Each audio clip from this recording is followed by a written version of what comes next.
ஓம் come கணாதிபதியே நமக. ஓம் வம் வாராகி நமக. அருட்பெருஞ்சோதி தனிப்பெரும் கருணை குருவாழ்க குருவே துணை. எனக்கு ஜோதிடம் கற்றுக் கொடுத்த அனைத்து குருமார்களையும் வணங்கிக் கொள்கிறேன். தாய் தந்தையரையும் பஞ்சபூதங்களையும் நவகிரகங்களையும் வணங்கிக் கொள்கிறேன். இஷ்ட தெய்வம், குலதெய்வம், காவல் தெய்வம், உபாசனை தெய்வமான என்னுடைய ஸ்ரீ லலிதாம்பிகை எடுத்துக்கிட்ட தலைப்பு என்ன அப்படின்னு பார்த்தீங்கன்னா, ஆத்ம காரக கிரகம். இந்த ஆத்ம காரக கிரகம் அப்படின்னா என்னங்க? ஆத்மா அப்படின்னா என்ன?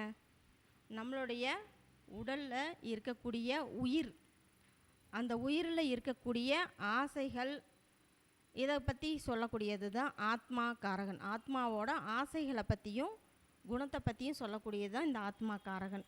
இந்த ஆத்மா காரகன் எடுத்துக்கிட்ட தலைப்பு என்ன அப்படின்னு பார்த்தீங்கன்னா, ஆத்ம காரக கிரகம். இந்த ஆத்ம காரக கிரகம் அப்படின்னா என்னங்க? ஆத்மா அப்படின்னா என்ன?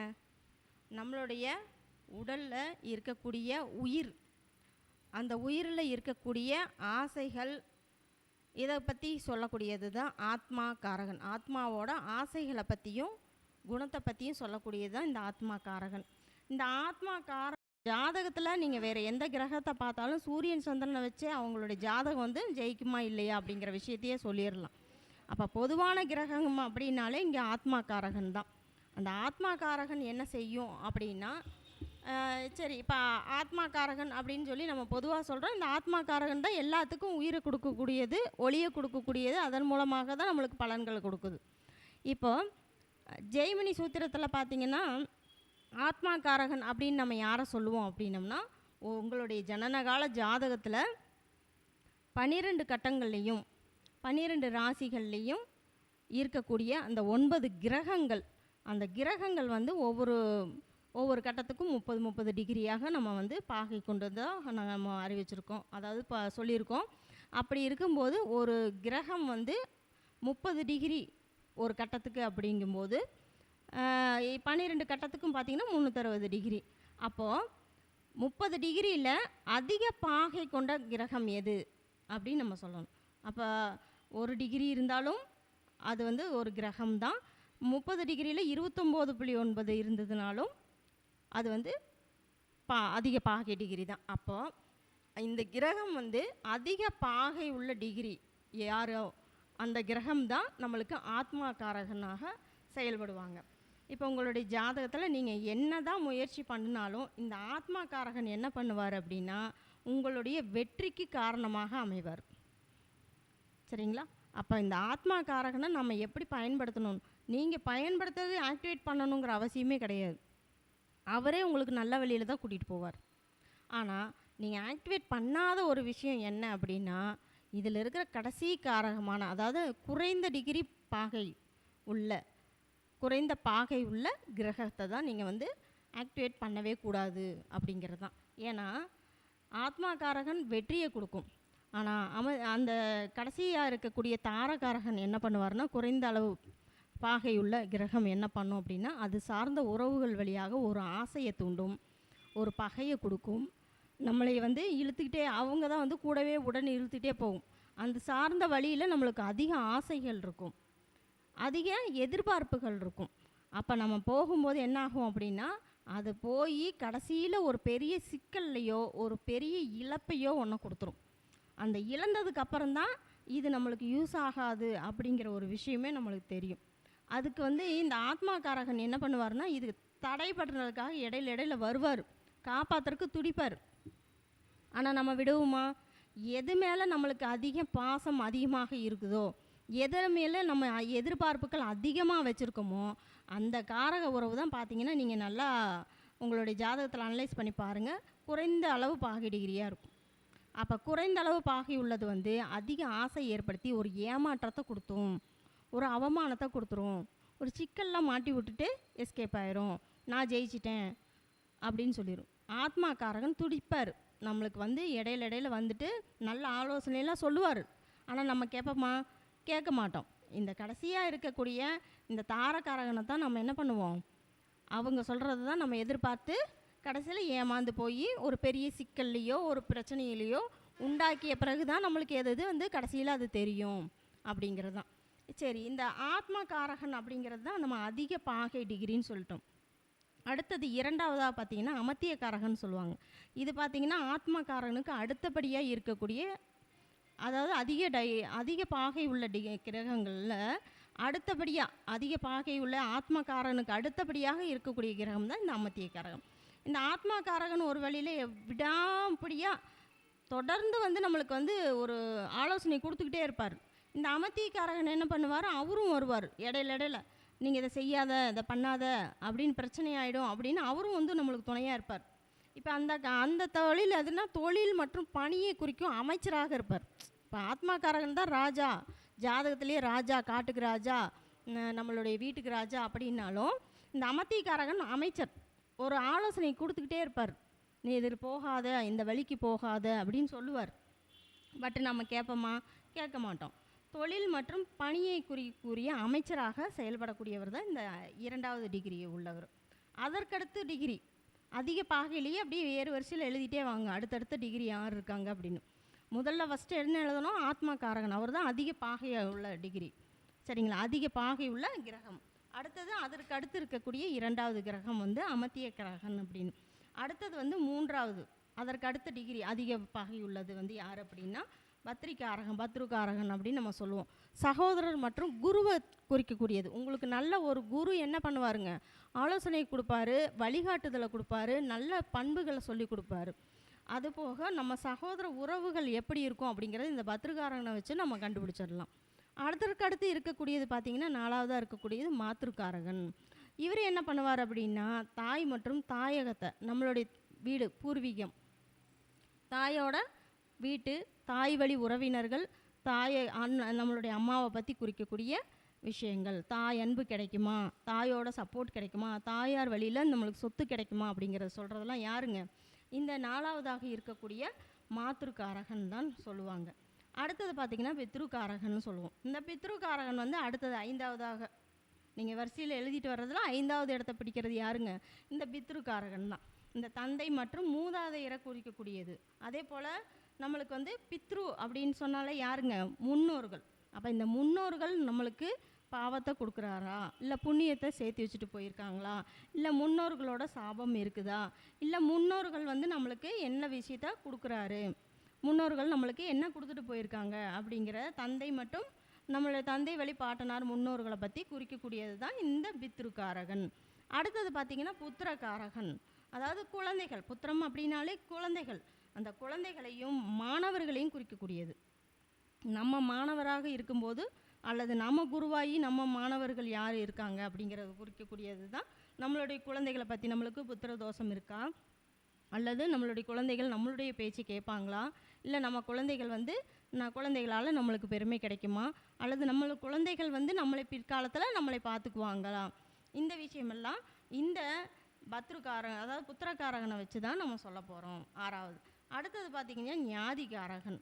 இது பார்த்திங்கன்னா உறவினர்களையும் சமூகத்தையும் குறிக்கக்கூடியது. அதாவது நம்மளுடைய சுற்று இருக்கக்கூடிய நம்மளுடைய உறவினர்கள் நம்மளுக்கு ஆதரவு கொடுப்பாங்களா, அதே போல் நம்மளுடைய சமூகம் நம்மளுடைய செய்யக்கூடிய வேலை, சமூக சேவைக்கு செய்கிறோமோ, அல்லது நம்ம சர்வீஸ் பண்ணுறக்கூடிய இடங்கள் அல்லது வேலை பார்க்கக்கூடிய இடத்துல நம்மளுக்கு வந்து எந்த விதமான மரியாதை கிடைக்கிறது, நம்மளுக்கு எந்த விதமான வளர்ச்சி கிடைக்கிறது, நம்மளுடைய புகழ் கௌரவம் எப்படி இருக்கிறது அப்படிங்கிறத பொறுத்து தான் நம்ம இந்த ஞாதிகாரகனை வச்சு நம்ம பார்க்க முடியும். அடுத்தது கடைசியாக இருக்கிறது தான் குறைந்த அளவு டிகிரி, அதாவது குறைந்த பாகை அளவு உள்ள கிரகம் எது அப்படின்னா தாராகாரகன் சொல்லுவோம். இந்த தாராகாரகன் மனைவி அல்லது வாழ்க்கை துணையை குறிக்கும்.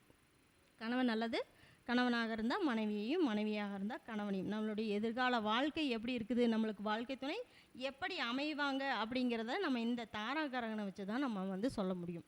இப்போ நம்ம 7 இதுக்குமே நான் வந்துட்டு பார்த்திங்கன்னா 8 இதுவுமே பார்த்துட்டோம். இப்போ 8 கிரகங்கள்லே வந்து நம்ம டிகிரி வைஸில் நம்ம எல்லாத்தையுமே வரிசையாக நம்ம கொடுத்துருக்கோம். வரிசையாக நம்ம இதை படிச்சுட்டு இதுக்குரிய கிரகங்கள் எங்கே இருக்குது, அது வந்து நம்மளுக்கு என்ன பலனை கொடுக்கும், அதை தான் நம்ம இங்கே பார்க்க போகிறோம். இப்போ ஆத்ம காரக கிரகம் அப்படின்னு நான் சொல்லியிருக்கேன். இப்போ முதல் கிரகம் மட்டும் நம்ம சொல்கிறோம். ஆத்ம காரகன் வந்து என்ன செய்வார், நம்மளுடைய வெற்றிக்கு உறுதுணையாக இருக்கக்கூடியவர். அந்த கிரகம் வந்து நீச்சமாக இருக்கார், அக்ரமாக இருக்கார், அல்லது பகை வீட்டில் போய் இருக்கார், அதெல்லாம் நம்மளுக்கு பார்க்க வேண்டியதில்லை. ஆத்மாக்காரகன் யாரோ அவர் கண்டிப்பாக உங்களுக்கு உறுதுணையாக இருக்கக்கூடிய கிரகம்தான்.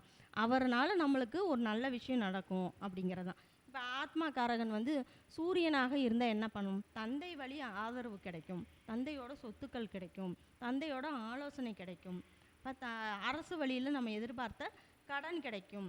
இப்போ ஆத்மாக்காரகன் சூரியனாக இருந்து அவர் வந்து 10ஆம் இடத்துல இருந்தார் அப்படின்னா கண்டிப்பாக அவங்க தொழிலில் வந்து சிறப்பாக இருப்பாங்க. அவருக்கு தொழிலில் 1000 பிரச்சனைகள் எதிரி, அதாவது பிரச்சனைகள் 1000 வந்ததுனாலும் அதை எதிர்த்து சமாளிக்கக்கூடிய ஆற்றல் அவருக்கு கிடைக்கும். அப்போ நிர்வாக திறமை அதிகமாக இருக்கும். ஒரு சமூக பண்பு நிர்வகிக்கக்கூடிய திறமை அவங்களுக்கு அதிகமாக இருக்கும் அப்படிங்கிறது தான். அப்போ ஆத்மாக்காரகன் சூரியனாக இருக்கும்போது கண்டிப்பாக அவர் 10ஆம் இடத்துல இருக்கும்போது இந்த 10க்குரிய விஷயங்கள் நடக்கும். இதுலேயே வந்து பார்த்திங்கன்னா சிம்மத்திலேயோ அல்லது மேசத்திலேயோ இருக்கும்போது இன்னும் அவருடைய தலைமை பண்பு அதிகமாக இருக்கும். அப்போ அவர் அடுத்தவங்களுக்கு வந்து ஒரு தலைவனாக இருப்பாங்க. இப்போ அரசியல் எல்லாம் குதிச்சாங்கன்னா ஆத்மாக்காரகன் அவருக்கு சூரியனாக இருந்தால் கண்டிப்பாக அரசியல் அவங்க வெற்றி பெறுவாங்க. ஏன்னா ஆத்மாக்காரகன் கடைசி வரைக்கும் அவரை வெற்றியை கொடுத்தே ஆகணும். அப்போ ஆத்மாக்காரகன் யார் அப்படிங்கிறத தெரிஞ்சுக்கிட்டு அந்த கிரகத்தின் வழியாக நம்ம வந்து ஒரு விஷயத்தை செய்கிறோம் அப்படின்னம்னா கண்டிப்பாக அதில் வெற்றி கிடைக்கும் அப்படிங்கிறது தான். இதே கடைசியாக இருக்கக்கூடிய குறைந்த அளவு பாகை உடைய கிரகம் எதுவோ அது சார்ந்த விஷயங்களை நம்ம போகவே கூடாது அப்படிங்கிறது தான். என்ன போகக்கூடாது? இப்போ கடைசி வந்து குறைந்த அளவு டிகிரி உள்ளது வந்து நம்மளுக்கு என்ன கிரகமாக இருக்குது? இப்போ புதனாக இருக்குது அப்படின்னு வச்சுக்கோங்க. தாய் மாமனுடைய சப்போர்ட்டை நம்ம கேட்கக்கூடாது.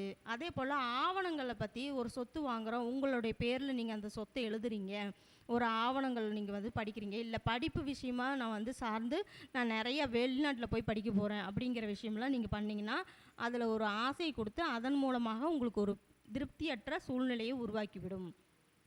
வெளிநாட்டில் போய் படிக்கிறேன் அப்படின்னு நினைக்கிறீங்க அப்படின்னா புதன் உங்களுக்கு ஆமாம், அதாவது தாராகாரகனாக கடைசி, அதாவது குறைந்த அளவு டிகிரி உள்ள கிரகமாக இருந்துச்சு அப்படின்னா நீங்கள் வெளிநாட்டில் போய் படிக்கக்கூடிய ஆசையை உருவாக்கி வெளிநாட்டில் போய் கடைசியில் படிக்கவும் முடியாமல் அவங்க வந்து வெளியில் வந்துடுவாங்க அப்படிங்கிற ஒரு ஜாதகம் ஒரு கிளைண்ட் ஒருத்தர் தான் அப்படி தான் பண்ணார்.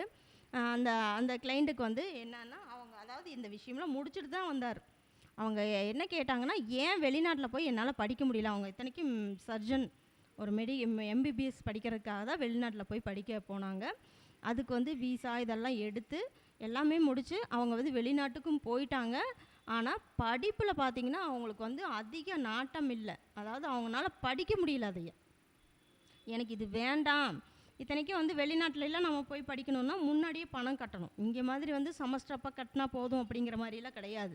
வெளிநாட்டு கல்வி அப்படிங்கிறது பார்த்திங்கன்னா முன்னாடியே நம்ம அந்த பணத்தை உரிய கட்டணும். அவங்க எஜுகேஷன் லோன் வாங்கி அதற்குரிய பணத்தையும் முன்னாடியே கட்டி விசா எடுத்து வெளிநாட்டுக்கு பாஸ்போர்ட் இதெல்லாம் எடுத்து வெளிநாட்டு அதாவது யூனிவர்சிட்டிலேயும் அவங்களுக்கு வந்து இதுவும் கிடச்சிருச்சு, இடமும் கிடச்சிருச்சு. அதன் பிறகு அவங்க போகவும் செஞ்சுட்டாங்க.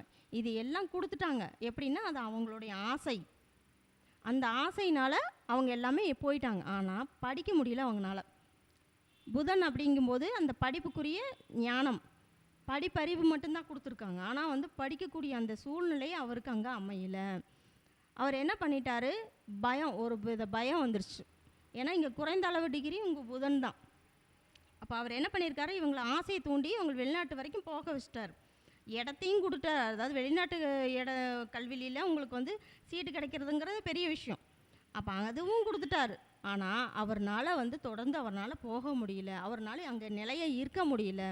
என்ன பண்ணார், திரும்ப இந்தியாவுக்கு ஓடி வந்துட்டார். என்னால் படிக்கவே முடியாது, யார் சொல்லியும் கேட்கல. இவரே வந்து ஒரு இது டிக்கெட் புக் பண்ணி இவரே வந்து வந்துட்டார். அதாவது வீட்டில் உறவினர்களுக்கு யாருக்குமே தெரியாது. இவர் வெளியே வந்துட்டார். இந்தியா வந்ததுக்கப்புறம் தான் அவங்களுக்கே தெரியும். இவர் சொல்லிகிட்டு இருக்கும்போது யாரும் வந்து கண்டுக்கல. இல்லை நீ இரு, நான் பார்க்குறேன், நான் பார்த்துக்கிறேன் அப்படின்லாம் உறவினர்லாம் சப்போர்ட் பண்ணியிருக்காங்க. ஆனால் அதையெல்லாம் கேட்டு இவர் என்ன பண்ணார், அவருடைய பேச்சை எதுவுமே கேட்கல. அவருக்கு சூரியன் தான் ஆத்மகாரகன். அவருடைய அப்பா சொல்கிறாரு, நீ இரு, நான் வந்து உன் கூட இருக்கேன், உனக்கு நான் சொல்லி கொடுக்குறேன், உனக்கு எல்லாமே நான் சப்போர்ட் பண்ணுறேன் அப்படின்னு சொல்கிறாரு. ஆனால் ஆத்மாக்காரகன் சொன்னதை கேட்டாங்களா? அங்கே புதன் தான் ஜெயிச்சுது. ஏன்னா அவர் தான் இங்கே வந்து தாராக்காரகன், குறைந்தளவு டிகிரி உள்ள கிரகமே புதன் தான். அப்போ அந்த புதன்கிற படிப்பை அவருக்கு கொடுக்கவே இல்லை. அவர் இந்தியா வந்ததுக்கப்புறம் யாருக்கும் தெரியாமல் இந்தியா வந்துட்டார். இவர் டிக்கெட் புக் பண்ணது எதுவுமே தெரியாது. வந்ததுக்கப்புறம் தான் இவர் வந்துட்டார் அப்படிங்கிற விஷயமே தெரிஞ்சது. அப்போது அவருக்கு வந்து வயசு கம்மியாக 21 22 வயசில் அவர் மெச்சூர்டாக வேலை பார்த்தாலும் அந்த ஆசை அப்படிங்கிற அந்த படிப்புகளை கொடுத்துருச்சு. வெளிநாட்டு வாழ்க்கை, வெளிநாட்டு கல்வி அப்படிங்கிற ஒரு இதை கொடுத்து கடைசியில் அவர் அங்கே படிக்க முடியாமல் இந்தியாவுக்கு திரும்பி வந்துட்டார். அப்போ திரும்பி வந்ததுக்கப்புறமும் படிக்க போனாரா? இல்லை. திரும்ப வந்து என்னை இன்ஜினியரிங் தான் படிப்பேன், என்னை இன்ஜினியரிங்கில் சேர்த்து விடுங்க அப்படின்னு சொல்லி நான் வந்து சென்னையில் வந்து இன்னும் ஒரு பெரிய பிரபலமான ஒரு யூனிவர்சிட்டியில் நான் வந்து படிக்கிறேன் அப்படின்னு சொல்லி அங்கேருந்து வந்தவர் திரும்ப கொண்டு போய் ஒரு பிரபலமான யூனிவர்சிட்டியில் போய் அவரை சேர்த்தி விட்டாங்க சென்னையில். அங்கேயும் வந்து அவரால் படிக்க முடியல, நிறைய அரியர்ஸு. அவர் அங்கே இருந்து எப்படியாவது டிகிரி முடிச்சிடணும், ஏன்னா இப்போல்லாம் ஒரு டிகிரி இல்லைன்னா யாரும் மதிக்க மாட்டாங்க. அப்போ நீ என்ன பண்ணுற, என்ன வேலை பார்க்குற, என்ன படிக்கிற அப்படிங்கிறது தான் முதல்ல கேட்பல. ஒரு ஆண்மகனை பார்த்தா என்ன கேட்பாங்க? ஒரு பொண்ணே பார்க்குறோம், அவங்களுக்கு கல்யாணத்துக்கு பார்க்குறோம், பொண்ணு வீட்டுக்காரவங்க என்ன கேட்பாங்க? நீ என்ன மாப்பிள்ளை என்ன படிச்சிருக்காரு, என்ன வேலை பார்க்குறாரு, இல்லை என்ன இப்போ தொழில் பண்ணிகிட்ருக்காரு அப்படிங்கிற விஷயம் கேட்பார். அப்போ இதுக்காகவே நம்ம ஒரு டிகிரியை முடிக்கணும் அப்படின்னு திரும்பவும் அவருக்கு ஆசை விடலை, புதன் விடலை. அங்கே திரும்பவும் அவங்க அப்பா சொல்கிறாங்க, வேணாம், ஒரு டிகிரி ஒரு ஆர்ட்ஸில் ஏதாவது ஒரு டிகிரி வந்து கரஸில் போட்டு பண்ணிக்கலாம், ஏற்கனவே எஜுகேஷன் லோன் நிறையா இருக்குது, திரும்பவும் வந்து பெரிய யூனிவர்சிட்டியில் போய் நீ வந்து இன்ஜினியரிங் படிக்கிறீன்னா கிட்டத்தட்ட ஒரு 10 வருஷத்துக்கு முன்னாடி அப்போ இன்ஜினியரிங்கோட வேல்யூ வந்து அதிகம். அப்படி இருக்கும்போது அங்கே வந்து பணமும் வந்து பார்த்திங்கன்னா இவருடைய மார்க்கு தான் கம்மி, இது இல்லையா? அப்போ அந்த மார்க்குக்கு ஏற்ற இது கிடையாது அவருக்கு. அதுவும் இல்லாமல் இடையில ஒரு வருஷம் கேப் ஆகிடுச்சு. அப்படி இருக்கும்போது இவர் கேட்ட சீட்டு கிடைக்குமான்னா அது வந்து கிடைக்கல. அந்த அதாவது மற்ற இடங்களில் வேணால் அவருக்கு கிடச்சிருக்கும், பட் அந்த பெரிய யூனிவர்சிட்டி அப்படிங்கும்போது கண்டிப்பாக அவருக்கு கிடைக்கல. அதற்கும் பணம் கட்டி இவர் வந்து கேட்ட ஒரு விருப்பத்தை பூர்த்தி செய்யணும் அப்படிங்கிறக்காக அவரோட தந்தை வந்து அவரை கட்டி படிக்க வைக்கிறாங்க. வேணான்னு சொல்லி இங்கே சூரியன் யாருங்க? தந்தை ஆத்மகாரகன். அப்போவும் வழி சொல்கிறார், நீ செய்யாத, வேறு ஒரு இது படிச்சுக்கலாம், அல்லது ஹரஸில் படிச்சுக்கலாம், இல்லை வேறு ஏதாவது கோர்ஸ் படிச்சுக்கலாம், நீ ஒரு பிஏ எம்பிஏ இந்த மாதிரி நம்ம வந்து ஒரு இது படிச்சுக்கலாம், இன்ஜினியரிங் வேண்டாம் அப்படின்னு சொல்கிறாரு. ஆனால் கேட்கல. அவர் வழிகாட்டுதல் அந்த சூரியன் வந்து விடுறாரு, ஆனால் வழி காட்டுறாரு, விடலை. இவர் என்ன பண்ணார், அந்த மகன் வந்து என்ன பண்ணார், இன்ஜினியரிங்கில் போய் அதையும் படிக்க முடியாமல் ஏகப்பட்ட அரியர். ஒரு வருஷத்தில் இல்லை 4 வருஷத்தில் பார்த்தீங்கன்னா மேக்ஸிமம் பாஸ் ஆனதே 2-3 சப்ஜெக்டில் மட்டும்தான். அதுவுமே கடைசி இதுக்கு போய் அவர் எழுதவே இல்லை. 3 வருஷமும் அந்த இன்ஜினியரிங் படிப்பையுமே அவர் கண்டினியூ பண்ணவே இல்லை. சரிங்களா? அப்புறம் என்னாச்சு அப்படின்னா, இந்த ஒரு ஜாதகம் எதுக்காக நான் இதை சொல்கிறேன் அப்படின்னா, அந்த ஆத்மகாரகனுக்கும் இந்த தாராகாரகனுக்கும் என்ன வித்தியாசம் அப்படிங்கிறது தான் நம்ம இதை சொல்ல வரோம். இப்போ வந்து அதுக்கப்புறம் என்ன பண்ணார், ஒரு வருஷம் கேப்பில் கடைசியில் அவர்கிட்ட பேசி புரிய வச்சு, யார் தந்தை தான் அவங்களுக்கு பேசி அவருடைய தொழிலில் கூடவே வந்து இரு, நான் சொல்கிறத கேளு, என் மூலமாக நீ சக்ஸஸ் அடை, உனக்கு எல்லாமே செஞ்சு கொடுக்குறேன், நீ வந்து கையெழுத்து மட்டும் போடு, தொழிலை கவனிச்சிக்கோ அப்படின்னு சொல்லி கூடவே வந்து தொழிலை உட்கார வச்சு இன்றைக்கி வந்து தொழிலையும் அவர் வந்து திறம்பட நடத்திட்டு இருக்காரு. அப்படின்னா அதற்கு காரணம் அந்த சூரியன் தான். அப்போ அவருடைய வெற்றிக்கு யார் காரணங்க? தந்தையாக இருக்கக்கூடிய சூரியன் தான். அப்போ ஆத்மாகாரகன் அப்படிங்கிறது கடைசியில் அவங்களுக்கு வெற்றிக்கு உதவக்கூடியது தான். அந்த தந்தையோட சொல்ல முதலையே கேட்டிருந்தா இந்த அளவுக்கு வந்து நஷ்டப்பட்டிருக்க முடியாது. இந்த புதன் என்ன செய்வார், வெற்றிகரமாக அவரை ஒரு தோல்வியை கொடுத்துட்டு போயிடுவார், ஒரு பிரச்சனையை கொடுத்துட்டு போயிடுவார். ஏகப்பட்ட கடன், வெளிநாட்டு கல்வி இங்கே எல்லாம் சேர்த்து பார்த்திங்கன்னா கிட்டத்தட்ட 30 லட்சத்துக்கு மேலே அவங்களுக்கு வந்து சரியான கடன்.